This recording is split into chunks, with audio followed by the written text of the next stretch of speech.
An 11th hour change of plea based on a legal loophole might see Melbourne gangland figure Tony Mokbel face a trial on drug trafficking charges he originally pleaded guilty to.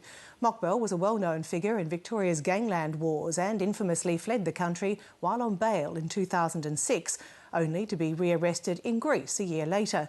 His lawyers had sought to have the intention to change his plea suppressed, claiming any reporting of it might prejudice a possible trial.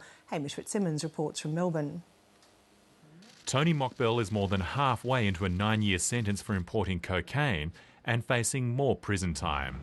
The gangland figure was jailed after an elaborate flight from justice in 2006, which saw him cross the country to Fremantle and set sail overseas in a yacht.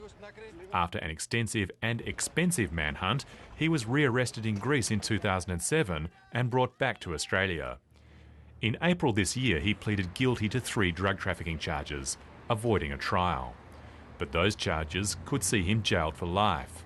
Mokbel admitted to trafficking commercial quantities of MDMA and amphetamines and inciting an undercover officer to import MDMA in 2005.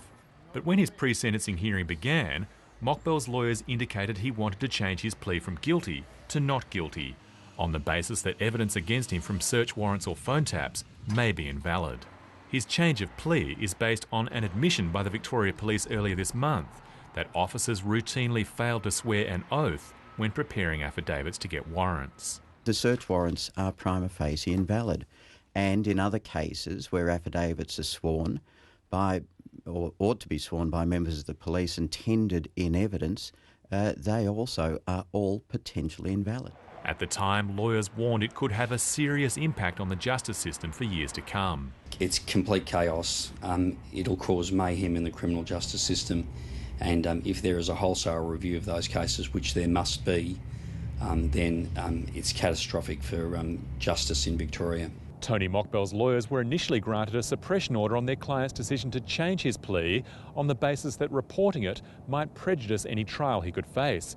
The Crown attacked this as mere speculation, and in the end the Court of Appeal decided to lift the order. The Victorian Supreme Court will decide if it will allow Mokbel to change his plea when his pre-sentencing hearing continues tomorrow. Hamish Fitzsimmons, Lateline.